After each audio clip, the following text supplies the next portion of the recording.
Hello friends, आप सभी को वेरी वेरी गुड मॉर्निंग। मैं देव तोमर स्वागत करता हूं आपके अपने YouTube channel Dev sir all in one में। जो हमारा कार्यक्रम चल रहा है, आज हम ग्राम विकास एवं समाज के उप विषय भूमि सुधार यानी कि ग्राम विकास एवं भूमि सुधार के बारे में आपसे बात करेंगे, जो कि आगामी परीक्षा के लिहाज से भी काफी महत्वपूर्ण है, जीएस के दृष्टिकोण से भी बहुत महत्वपूर्ण है और आम जानकारी के लिए भी बहुत महत्वपूर्ण है।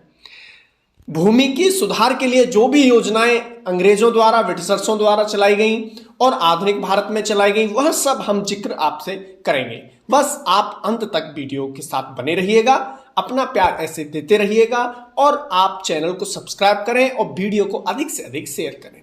हम पहले पंचायती राज व्यवस्था को दो भागों में, 1 और 2 यानी 1 और 2 भाग में हम पढ़ा चुके हैं। आज हम भूमि सुधार के बारे में बात करेंगे। तो चलिए बिना देर किए हुए सीधे हम बढ़ते हैं। देखिएगा, जब हम 1757 के प्लासी के युद्ध के बाद और 1764-65 जब इलाहाबाद की संधि होती है, 64 में बक्सर का युद्ध होता है, उसके बाद में जब हमें दीवानी राइट्स प्राप्त हो जाते हैं, अंग्रेजों का प्रभुत्व लगभग स्थापित हो जाता है, तो उन्होंने भूमि की सुधार के लिए कुछ समय समय पर विभिन्न विभिन्न योजनाएं बनाई, व्यवस्थाएं बनाई।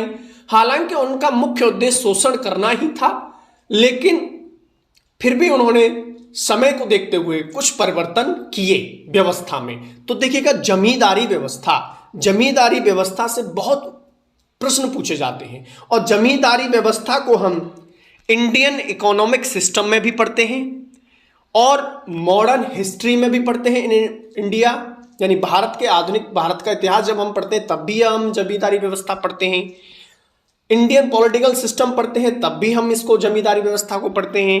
इंडियन इकोनॉमिक सिस्टम जब हम पढ़ते हैं तब भी हम जमींदारी व्यवस्था को पढ़ते हैं।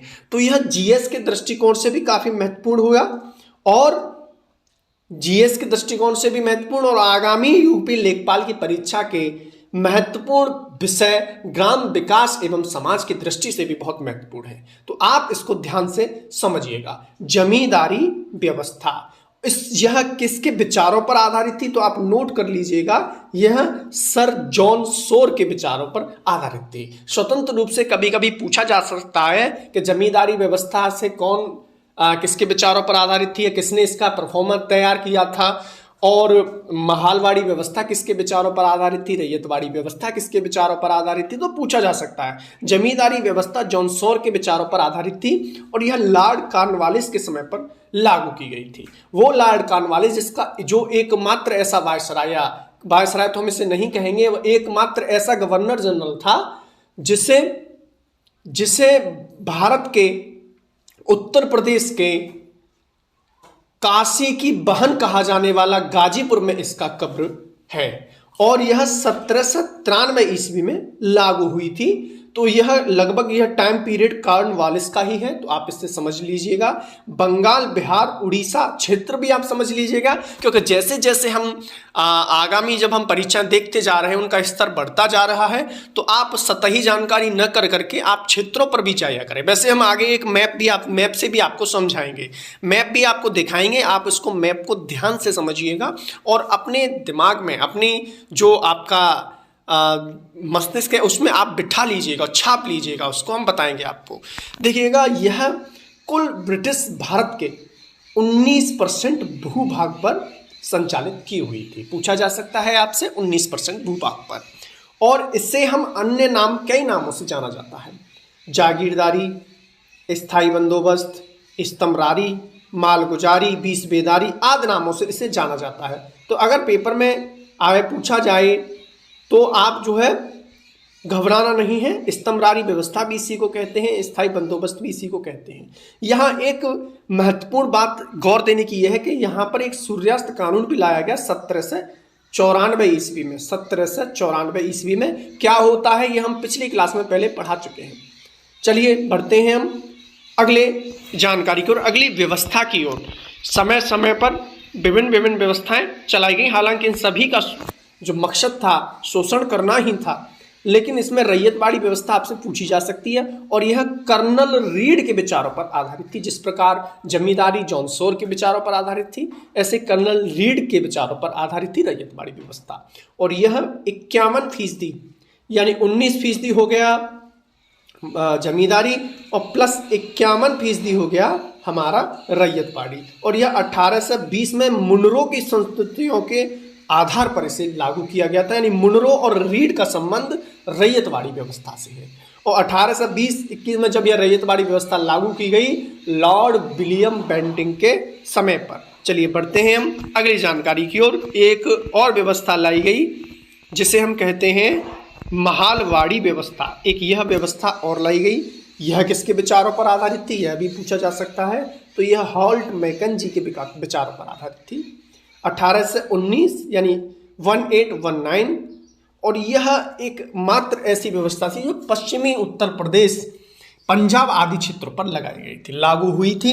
और यह एग्जाम में पूछा जा सकता है क्षेत्र विशेष के तौर पर। आपसे पूछा जाएगा कि आगरा व अवध में निम्न में से कौन सी व्यवस्था लागू की गई थी, तो महालवाड़ी व्यवस्था लागू की गई थी। और यह 30% यानी कि आप 19 हमारी महालवाड़ी हो गई और 51 हो गया हमारा रैयतवाड़ी। तो बाकी का अगर 100 में से हम इसे प्लस करके माइनस करेंगे तो 30 बचेगा। 30 हमारी महालवाड़ी व्यवस्था थी।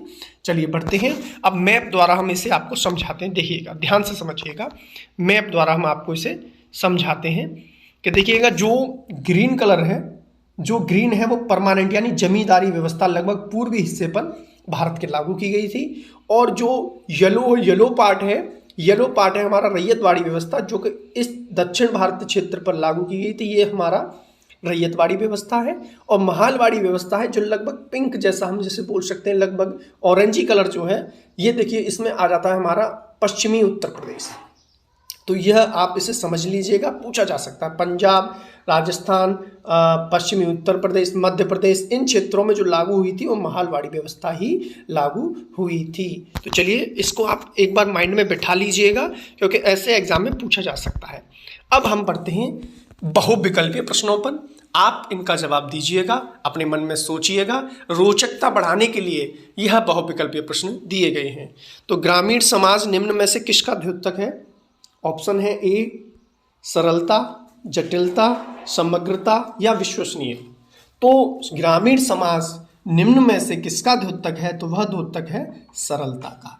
इतना सरल व्यक्ति होते हैं कि अगर आप इनसे गांव में जाकर किसी को पता पूछना है किसी का, तो आपको इतनी शालीनता से बताएंगे और खुद चलने के लिए भी तैयार हो जाएंगे कि हाँ चलिए हम आपको वहाँ उस घर तक, उस पते तक पहुँचा देते। तो सरलता ग्रामीण समाज का द्योतक है। हालांकि अब कुछ परिवर्तन होते जा रहे हैं, भारत बदल रहा है तो उसके गांव भी बदल रहे हैं, लेकिन सरलता बनी रहती है। चलिए आगे बढ़ते हैं अगले प्रश्न की ओर कि स्वतंत्रता का प्रारंभ धरातल से होना चाहिए। प्रत्येक गांव एक छोटा गणराज्य होना चाहिए जिसके हाथ में सभी अधिकार हों। गणराज्य यानी कि जिसका प्रमुख निर्वाचित होता हो, जिसका प्रमुख निर्वाचित होता हो।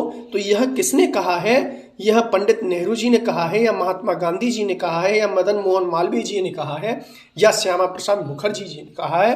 तो इसका सही जवाब होगा महात्मा गांधी। तो यहीं से एक जो हमने लास्ट वीडियो पे एक प्रश्न पूछा था उसका भी जवाब मिलता है कि भारत की आत्मा गांव में बसती है। यह कथन भी महात्मा गांधी जी ने ही कहा है। चलिए बढ़ते हैं हम अगली जानकारी की ओर। आप जो हम प्रश्न पूछते हैं अंत में, आप उसका जरूर जवाब दीजिएगा। एक बार हमें जवाब लिख भी भेजा है कईयों ने, विशाल शर्मा जी ने, अक्षय कुमार जी ने। तो ये आप दीजिएगा, इससे हौसला बढ़ता है ताकि हम भी आपसे ऐसे ऐसे क्वेश्चन करें, क्योंकि प्रश्न करना जरूरी होता है ताकि आपकी जो उपस्थिति है, आपकी जो सक्रियता है वो भी हमें उजागर हो कि कितने आप सक्रिय हैं। और आप इसके जब जगह पर और भी जब प्रश्न खोजते हैं तो उससे और जानकारी आपको प्राप्त होती है इसके अलावा। तो चलिए आगे बढ़ते हैं हम अगली जानकारी की ओर। सामंत शब्द, सामंतवादी व्यवस्था जो काफ़ी मध्यकालीन भारत में काफ़ी बड़ा, इसे कह सकते हैं बुरा युग इसे कह सकते हैं, सामंतवादी व्यवस्था को। तो सामंत शब्द निम्न में से किससे संबंधित है? जमींदार से, भूमिहीन श्रमिक से, ग्रामीण कारीगर से या शिक्षक से? तो इसका सही जवाब होगा जमींदार से, क्योंकि जमींदार वर्ग वो परजीवी वर्ग होता था जो मेहनत तो नहीं करता था लेकिन दूसरे की मेहनत पर वह अपना आय का साधन खोजता था। वहीं बढ़ते हैं अगले प्रश्न की ओर कि राष्ट्रीय भूमि रिकॉर्ड आधुनिकीकरण कार्यक्रम की शुरुआत कब हुई थी? 2002 में, 2004 में, 2006 में या 2008 में? राष्ट्रीय भूमि रिकॉर्ड आधुनिकीकरण कार्यक्रम, और यह 1 अप्रैल 2016 से इसे डिजिटल भूमि रिकॉर्ड आधुनिकीकरण कार्यक्रम कर दिया गया, जो कि पूर्णतः केंद्र प्रायोजित योजना है। इसमें क्या होता है कि भूमि के जो भी अभिलेख होते हैं उनको कंप्यूटरीकरण करना। तो यह जो योजना शुरू हुई थी, यह कार्यक्रम जो शुरू हुआ था, यह 2008 में शुरू हुआ था। चलिए बढ़ते हैं हम अगली जानकारी की ओर। आप नोट करते चले होंगे, इसे हम डिजिटल भूमि आधुनिकीकरण भी कार्यक्रम भी कह सकते हैं। अगला प्रश्न, भूदान आंदोलन। भूदान आंदोलन किस वर्ष शुरू किया गया? 47 में, 57 में, 51 में या 50 में? तो इसका सही जवाब होगा 1951 ईस्वी में। श्री विनोबा भावे, जिसे संत कहा जाता है, उन्होंने इसको शुरू किया गया था। कहाँ से शुरू किया था? पोचमपल्ली। पोचमपल्ली कहाँ था तब? तो तब ये तत्कालीन आंध्र प्रदेश में स्थित था, यानी कि आज के तेलंगाना में। तो अगर पेपर में आपसे पूछा जाता है कि भूदान आंदोलन कहाँ से शुरू हुआ, उसमें तेलंगाना ऑप्शन है तो आप तेलंगाना कीजिएगा, अगर आंध्र प्रदेश है तो आंध्र प्रदेश कीजिएगा, क्योंकि तेलंगाना स्वतंत्र रूप से राज्य के रूप में हमें जो अस्तित्व में आया वह 2014 ईस्वी में आया, उससे पहले वह आंध्र प्रदेश का ही हिस्सा था। चलिए बढ़ते हैं हम अगले प्रश्न की ओर, आप नोट करते चलिएगा। महालवाड़ी व्यवस्था किसके समय में लागू की गई? लॉर्ड कॉर्नवालिस के, लॉर्ड विलियम बेंटिंग के, लॉर्ड कर्जन के या लॉर्ड रिपन के? तो देखिएगा, कॉर्नवालिस का लगभग जो टाइम पीरियड रहा है वो 1793 के आसपास रहा है। लॉर्ड कर्जन का 1899 से 1905 तक का रहा है। वहीं रिपन का 1882 के आसपास रहा है, जबकि महालवाड़ी व्यवस्था हमारी लागू हुई थी 1819 के आसपास। तो इस समय जो हमारा वायसराय से कहेंगे वह, या इसे हम गवर्नर जनरल कहेंगे, वह था लॉर्ड विलियम बेंटिंग। यह भारत का प्रथम गवर्नर जनरल भी था। तो चलिए हम बढ़ते हैं अगले जानकारी की ओर कि निम्न में से किस प्रदेश में चकबंदी प्रक्रिया कार्यान्वित नहीं किया गया है? यानी कि अभी भी चकबंदी प्रक्रिया कार्यान्वित नहीं किया गया है, क्योंकि अभी हमारे भारत के संपूर्ण क्षेत्र के 49% भाग पर ही चकबंदी प्रक्रिया लागू की गई है। तो इनमें से कौन से ऐसे राज्य हैं जिनमें चकबंदी प्रक्रिया कार्यान्वित नहीं की गई है? पश्चिम बंगाल, राजस्थान, असम, या ए और बी यानी पश्चिम बंगाल और असम? तो इसका सही जवाब होगा पश्चिम बंगाल और असम। इनमें चकबंदी प्रक्रिया कार्यान्वित नहीं की गई है। चलिए बढ़ते हैं हम अगले प्रश्न की ओर, अगली जानकारी की ओर कि निम्न में से कौन सी व्यवस्था आगरा व अवध में लागू की गई थी? तो व्यूअर्स देखो, हमने पहले ही आपसे एक वादा किया था और ऐसे एग्जाम में पूछे जाते हैं। अब इसमें उसने प्रश्न को घुमा दिया है, उसने प्रश्न को ये कर दिया है कि आगरा व अवध में कौन सी व्यवस्था लागू की गई थी। तो आपने अगर मैप को सही तरह से समझा होगा, सही तरह से बिठाया होगा दिमाग में, तो आप सब बता सकते हैं कि यह आगरा और अवध लगभग भारत के पश्चिमी उत्तर प्रदेश के हिस्सा कहलाते हैं। और पश्चिमी उत्तर प्रदेश में जो व्यवस्था लागू की गई थी वह थी महालवाड़ी व्यवस्था। अगर यहाँ पे यह भी पूछा जाता पंजाब में कौन सी व्यवस्था लागू की हुई थी, तब भी यह महालवाड़ी व्यवस्था होता। बंगाल, बिहार, उड़ीसा में हम कहते तो जमींदारी व्यवस्था, वहीं हम मद्रास और मुंबई क्षेत्र में कहते तो रैयतवाड़ी व्यवस्था। फिलहाल इसका सही जवाब होगा महालवाड़ी व्यवस्था। स्वतंत्रता के समय देश का कितने प्रतिशत क्षेत्र जमींदारी प्रथा के अधीन था? 100% था, 50% था, 57% था या 33% था? तो उस समय सबसे जो स्वतंत्रता के समय 57% भाग जमींदारी प्रथा के अधीन था, जो कि बहुत महत्वपूर्ण है, क्योंकि जमींदारी प्रथा एक ऐसा परजीवी वर्ग को उत्पन्न कर देती थी जो खुद न कुछ करके दूसरों से अत्यधिक शोषण किसानों का, रैयतों का करते थे। तो चलिए बढ़ते हैं अगली जानकारी की ओर, और अगली जानकारी है हमारी, आगे बढ़ते हैं। निम्न में से किस राज्य ने 100% भूमि अभिलेखों के कंप्यूटरीकरण का लक्ष्य प्राप्त कर लिया है? यानी कि निम्न में से किस राज्य ने 100% भूमि अभिलेखों के कंप्यूटरीकरण का लक्ष्य प्राप्त कर लिया है? कर्नाटक ने, तमिलनाडु ने, असम ने या उत्तर प्रदेश ने? तो इसका सही जवाब होगा कर्नाटक ने। एक और राज्य है उड़ीसा, उसने भी 100% भूमि अभिलेखों के कंप्यूटरीकरण का कार्य लक्ष्य प्राप्त कर लिया है। बढ़ते हैं हम अगली जानकारी की ओर कि भारत में सर्वप्रथम चकबंदी अधिनियम, चकबंदी भी भूमि सुधारी के अंतर्गत आती है। चकों को बांधना, चकों को एकत्रित करना, यह भी भूमि सुधार यानी कि एक राज्य की कल्याणकारी योजना कही जाती है। हालांकि इसके विफलता के और सफलता के कई कारण भी हमने आपको बताए थे जब आपको हमने पढ़ाया था, आप वीडियो में जाके देख सकते हैं। तो भारत में सर्वप्रथम चकबंदी अधिनियम पारित किया गया था उत्तर प्रदेश में, मध्य प्रदेश में, बड़ौदा में या कैराना या मुसाफिरखाना में। तो अगर इसका जवाब, अगर प्रश्न यह होता कि उत्तर प्रदेश में कहाँ शुरू किया गया, तो ये कैराना व मुसाफिरखाना था। जबकि देश की बात हो रही है, भारत की बात हो रही है, तो इसका सही जवाब होगा बड़ौदा में 1920 ईस्वी में चकबंदी अधिनियम सर्वप्रथम पारित हुआ था। तो चलिए आपने नोट कर लिया होगा। अब बढ़ते हैं अगली जानकारी की ओर कि उत्तर प्रदेश जमींदारी उन्मूलन एवं भूमि सुधार अधिनियम कब पारित किया गया? जब हमें स्वतंत्रता प्राप्त हुई तो हमने आपको पहले बताया कि 57% क्षेत्र पर अभी भी जमींदारी व्यवस्था लागू थी। तो सबसे पहले इसकी उन्मूलन की बात कही गई। तो 45 में, 47 में, 50 में या 51 में? तो इसका सही जवाब होगा 1950 ईस्वी में यह अधिनियम लागू किया गया था। तो चलिए व्यूअर्स, एक प्रश्न हम आपको देते हैं और आप इसका जवाब जरूर दीजिएगा। कहीं से भी, आप किन्हीं भी स्रोतों से इसके बारे में आप पता कीजिएगा कि भारतवर्ष एवं भारत माता शब्द किस प्रकार की सांस्कृतिक एकता की अनुभूति को प्रकट करता है? भारतवर्ष या भारत माता शब्द किस प्रकार की सांस्कृतिक एकता को, अनुभूति को प्रकट करता है? धार्मिक एकता, भौगोलिक एकता, सामाजिक एकता या भाषाई एकता? तो आप इसका जवाब हमें कमेंट बॉक्स में जरूर रिप्लाई कीजिएगा।